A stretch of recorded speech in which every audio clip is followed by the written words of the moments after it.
aux gens qui nous viennent du sud. J'ai vu aussi l'ouest de la France qui est parmi nous. Bonjour à vous toutes et à vous tous. Moi, comme vous le savez, je ne suis pas pasteur, hein.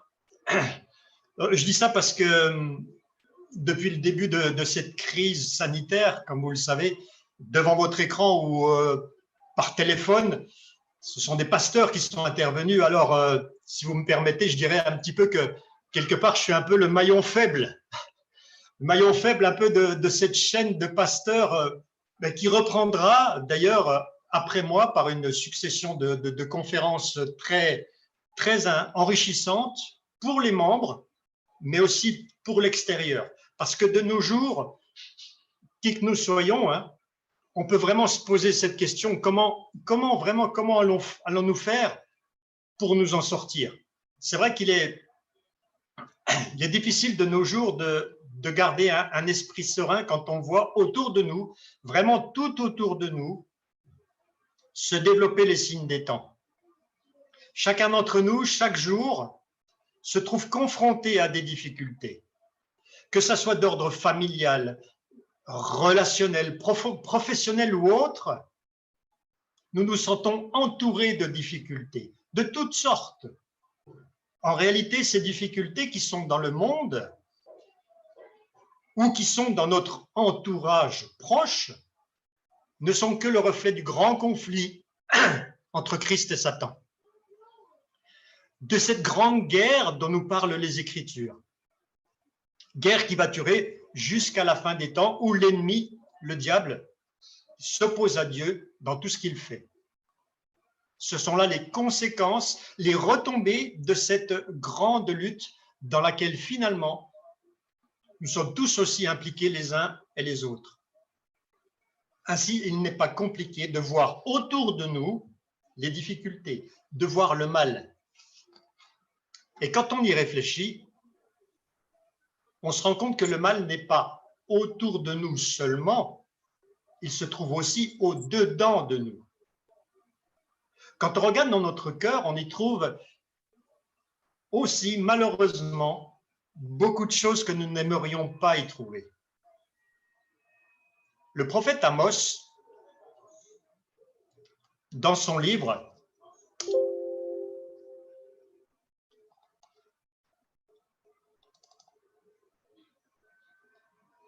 est-ce que vous voyez bien? Est-ce que vous voyez? Quelqu'un peut me répondre? Très bien, oui, très bien.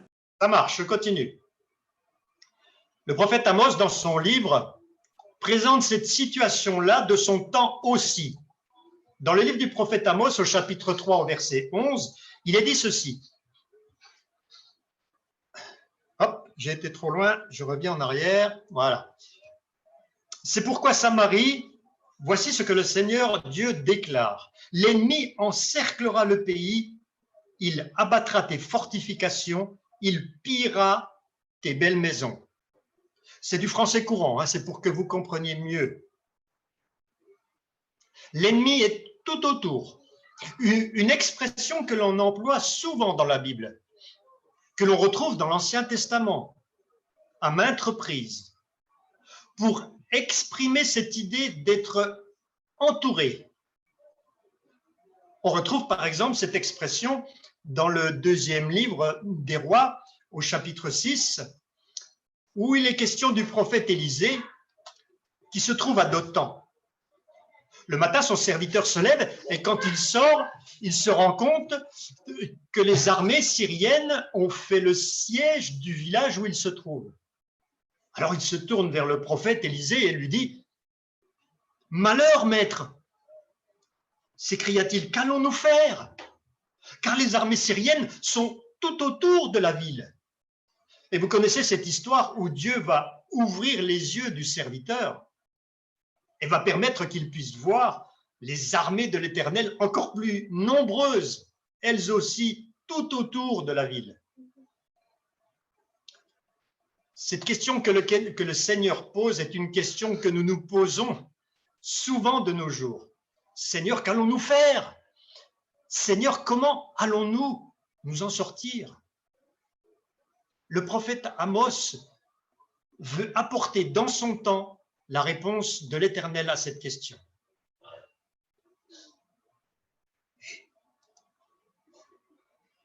Mais avant d'aller plus loin, posons-nous une autre question. Pourquoi le prophète Amos? Qu'a-t-il de particulier?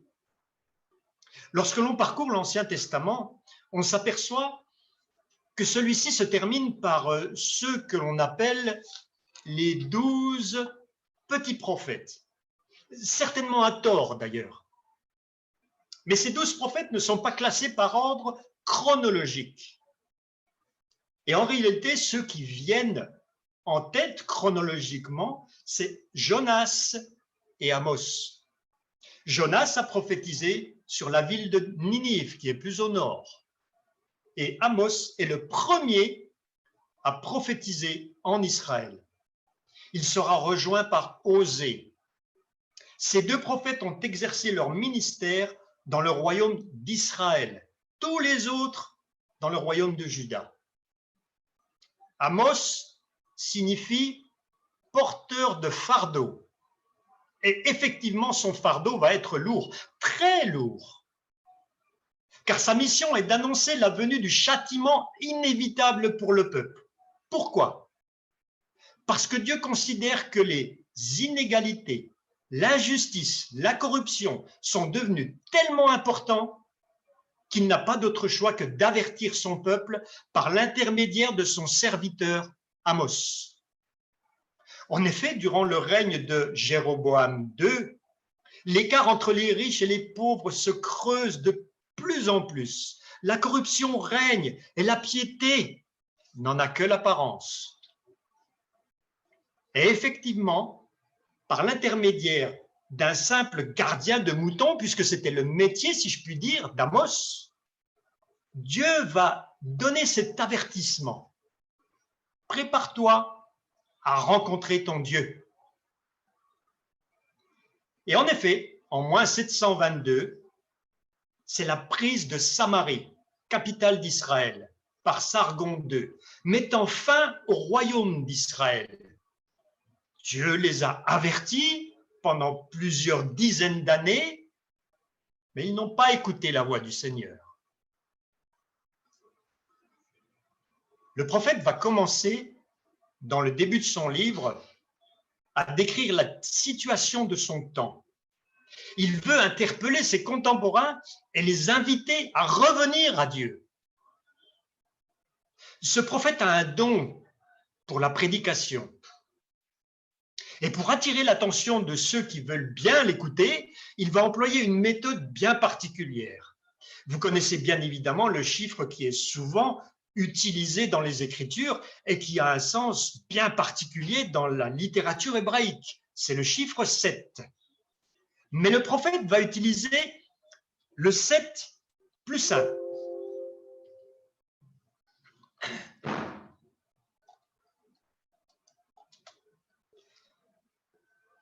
Regardons dans le chapitre 1er et 2e du livre d'Amos.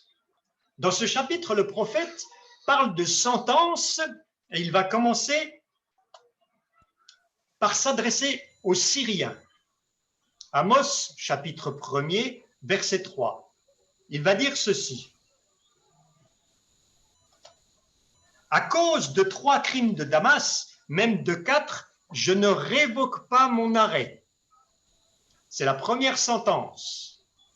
La deuxième sentence est au verset 6, où il va parler cette fois-ci aux Philistins. Le troisième jugement est contre les Phéniciens. C'est au verset 9. Et il va s'adresser à la ville de Tyr. Le quatrième jugement est contre Édom. Ce sont les descendants d'Ésaü. C'est au verset 11. Au verset 13, il va s'adresser aux fils d'Ammon, qui sont les descendants de Lot. C'est la 5e sentence. Au chapitre 2, il va s'adresser aux Moabites, qui sont aussi des descendants de Lot. C'est la 6e sentence. La 7e va s'adresser à Juda, le peuple du sud. C'est au verset 4. est la 8e sentence. La 7+1 s'adresse justement au peuple d'Israël. Maintenant, si on regarde exactement ce qui se passe avec une carte, vous allez vous rendre compte que Amos est en train d'apporter des sentences pour tous ceux qui sont autour du peuple d'Israël. Et dans la 8e sentence, il est en train de dire, l'ennemi n'est pas simplement tout autour, l'ennemi est aussi au milieu de toi. L'ennemi est en toi. Parce que Dieu s'adresse aussi à son peuple d'Israël, par le 7+1. En effet, quand on regarde le monde, quand on regarde la situation aujourd'hui, on a l'impression qu'effectivement, l'ennemi est tout autour et aussi au-dedans. Amos va continuer son message, il a quelque chose à dire au peuple et il va parler à celui-ci de la même manière et va essayer de les prendre par surprise avec une nouvelle fois le 7+1. En effet, un petit peu plus loin, au chapitre 3 du livre d'Amos, il va reprendre la même structure pour essayer de faire comprendre aux habitants d'Israël que le message de Dieu est clair et véritable. Il va utiliser 7 questions dans lesquelles il y a déjà la réponse. Plus une. C'est au chapitre 3, à partir du verset 3, toujours du livre d'Amos. Et regardez bien, avant que la 7e question ne soit posée, Amos, qui parle de la part de Dieu, nous surprend avec une affirmation. C'est le message tout aussi logique qu'il veut donner à son peuple.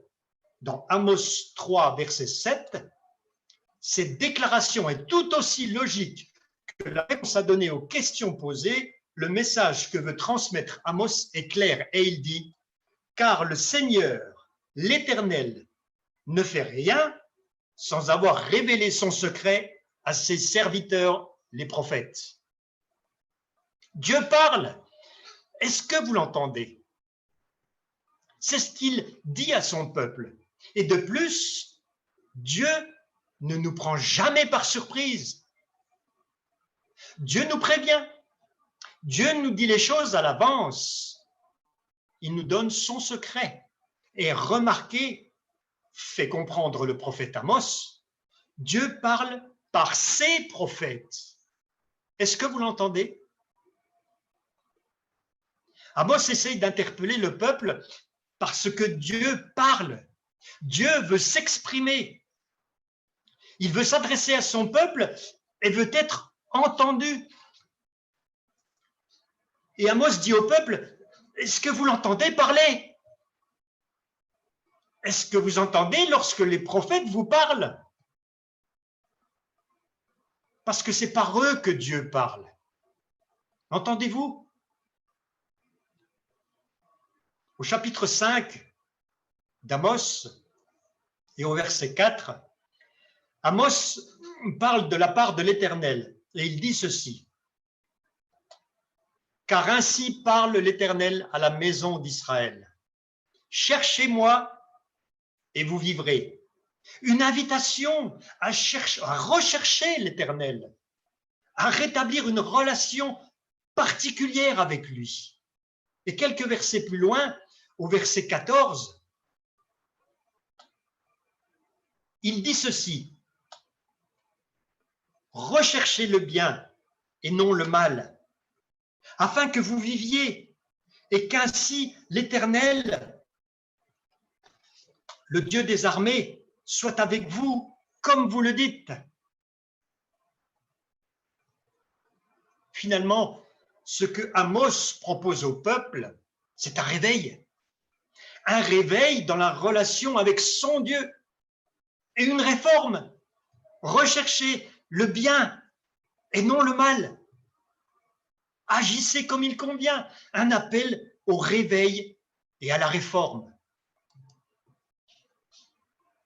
Oh, je pense que parmi vous, certains se disent dans leur tête, mais c'était pour les gens de cette époque-là.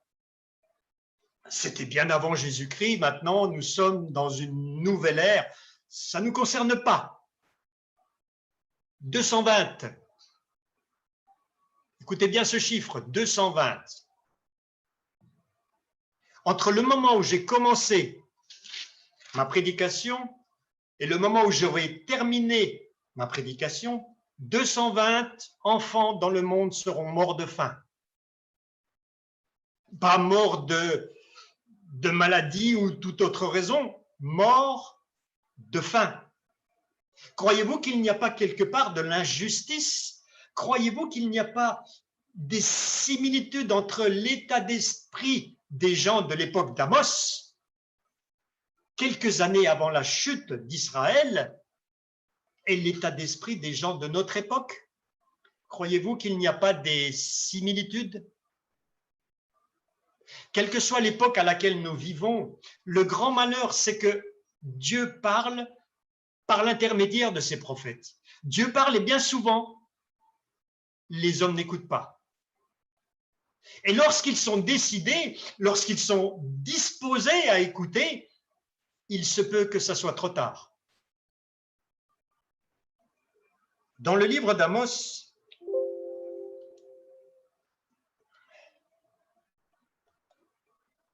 au chapitre 8,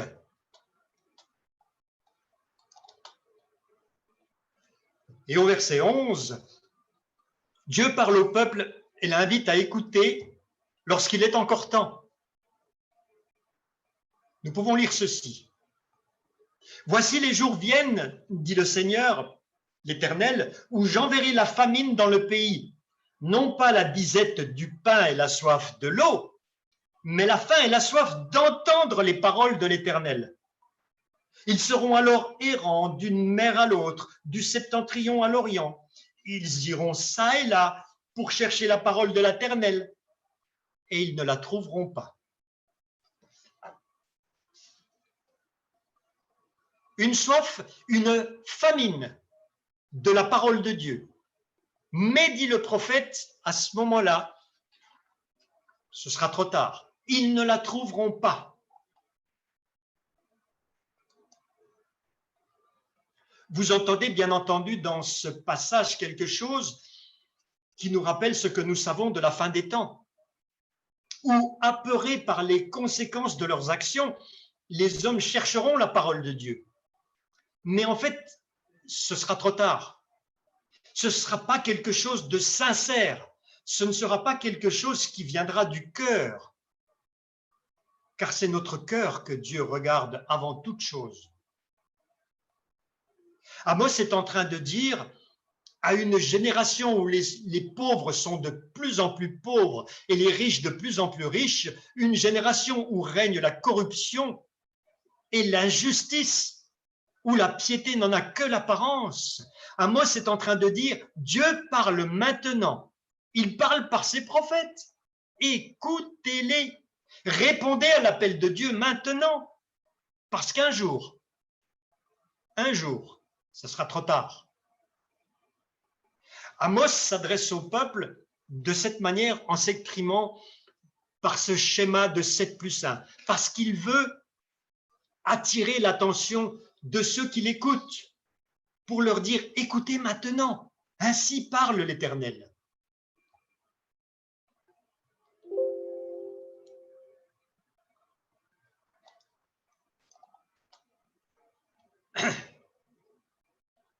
Cette structure de 7+1, nous la connaissons bien. Et on la retrouve aussi bien dans le Nouveau Testament. Vous vous souvenez comment Jésus va s'adresser aux gens de son temps. Dans Matthieu 23, nous trouvons 7+1 condamnation où Jésus s'adresse aux scribes et aux pharisiens en leur disant « Vous êtes des hypocrites ».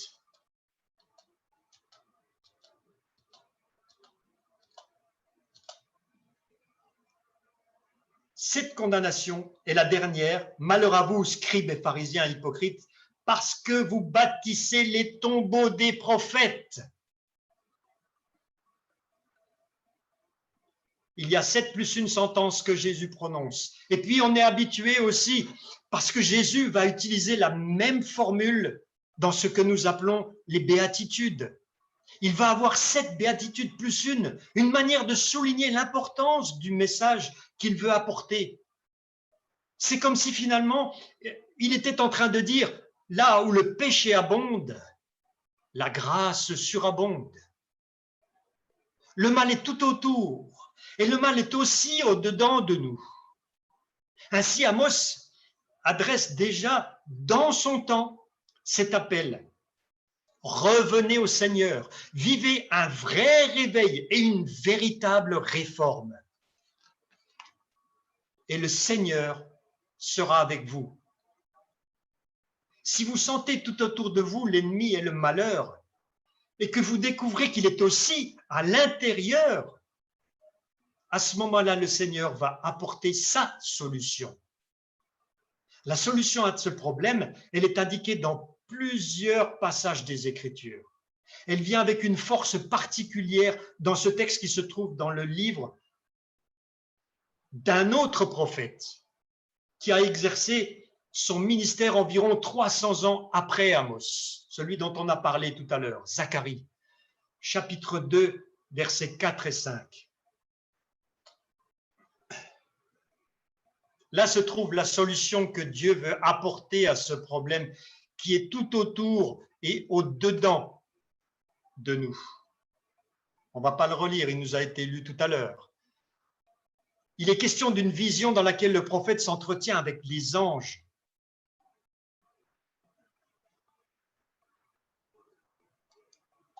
La solution que Dieu veut apporter au problème que nous avons vu précédemment, décrit par Amos, c'est que Dieu veut remplacer les ennemis qui sont tout autour par sa présence.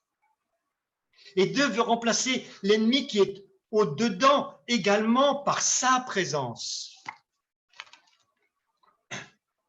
Si nous nous sentons aujourd'hui dans cette situation-là, si nous sentons entourés par le mal de toutes parts et que nous découvrons en plus au-dedans de nous la solution que le Seigneur donne, la réponse à la question que nous nous posons, Seigneur, comment allons-nous nous en sortir? À cette question, Zacharie, qui parle au nom de Dieu, nous en donne la solution. Remplacer l'ennemi par sa présence, nous entourer de sa présence, d'être, comme il le dit, une muraille de feu tout autour de nous et d'être sa gloire dans nos cœurs. Voilà la solution que le Seigneur propose, déjà dans ce temps-là. Et c'est la solution que le Seigneur propose aujourd'hui aussi. D'autres passages des Écritures nous rappellent comment Dieu veut intervenir pour chasser l'ennemi et le remplacer. Regardez au psaume 125.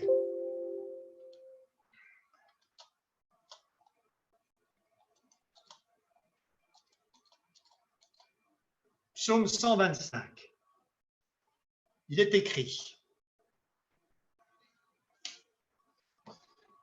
ceux qui se confient en l'Éternel sont comme la montagne de Sion. Elle ne chancelle point, elle est affermie pour toujours. Des montagnes entourent Jérusalem. Ainsi, l'Éternel entoure son peuple, dès maintenant et à jamais. C'est la solution de l'Éternel. Il veut nous entourer pour toujours. Et puis, vous connaissez aussi ce passage, toujours dans les psaumes, psaume 46, versets 5 à 6, où il est dit ceci: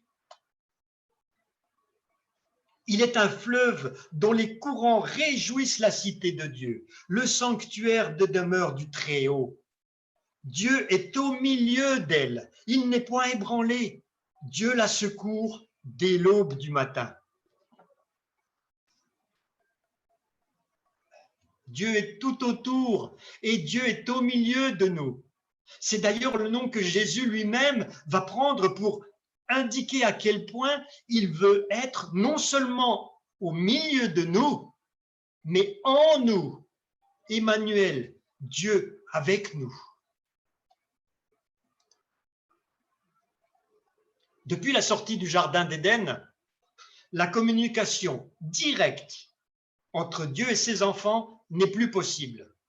Le péché a coupé cette communication, cette relation directe. Cependant, Dieu veut continuer à communiquer avec l'homme. Dieu veut lui donner les armes nécessaires pour combattre dans ce grand conflit. Jésus, d'ailleurs, lorsqu'il est venu parmi nous, s'est retrouvé dans cette situation où l'ennemi était tout autour de lui. Et il a vaincu par 2 armes qu'il nous a laissées. Sans reprendre les détails de cette histoire que vous connaissez dans l'Évangile selon Luc, au chapitre 4, il nous est rapporté ces 3 tentations que vous connaissez, que Jésus va subir de la part de l'ennemi. Et vous vous souvenez,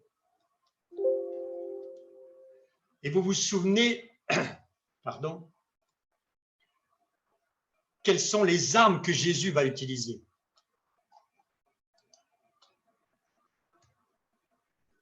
Lorsque l'ennemi vient, Jésus a déjà passé 40 jours de jeûne et de prière avec son Père. C'est la première arme que le Seigneur nous a donnée. La prière.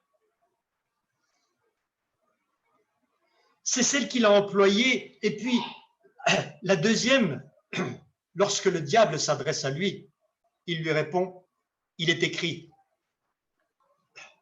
C'est la parole prophétique. Jésus va répondre en utilisant l'esprit de la prophétie, comme une arme, comme une épée. Et c'est ainsi qu'il va fermer la bouche de l'ennemi à 3 reprises, la prière et l'esprit de la prophétie. Jésus voudrait que nous soyons vainqueurs de la même manière. Et nous pourrions nous dire, mais enfin, Seigneur, comment veux-tu que je sois vainqueur comme tu l'as été? Est-ce que tu sais qui je suis? Est-ce que tu sais ce que j'ai fait? Est-ce que tu sais toutes les choses mauvaises qui peuvent sortir de ma bouche? Est-ce que tu sais ce que je pense? Comment puis-je, Seigneur, être vainqueur comme toi tu l'as été? Et le Seigneur insiste, parce qu'il a remporté la victoire sur notre terrain, au milieu de notre humanité. Jésus avait caché sa divinité sous son humanité. Cette victoire, il l'a remportée avec ces 2 armes. Et c'est aussi avec ces 2 armes qu'il nous donne aujourd'hui que nous devons nous munir pour remporter la victoire sur l'ennemi. La prière et l'esprit de la prophétie. Le Seigneur nous propose de les utiliser aujourd'hui pour être vainqueurs comme il l'a été dans l'attente de son retour. C'est pourquoi Dieu choisit des hommes et des femmes pour parler de sa part et nous révéler ses secrets. Dieu ne fait rien, dit Amos, rien sans révéler son secret à ses serviteurs les prophètes.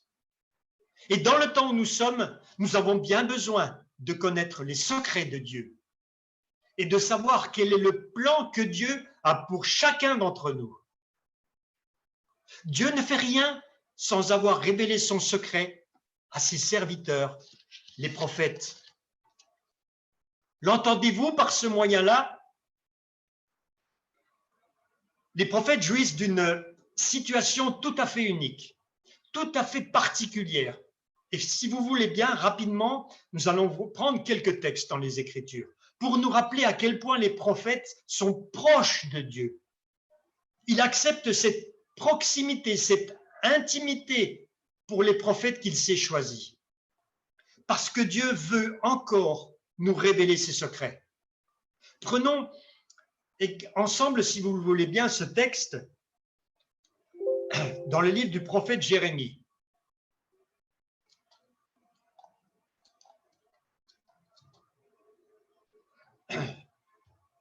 Jérémie chapitre 23, verset 18, où il est question des faux prophètes. Et Dieu sait s'il y en a beaucoup qui circulent en ce moment plus que jamais, n'est-ce pas?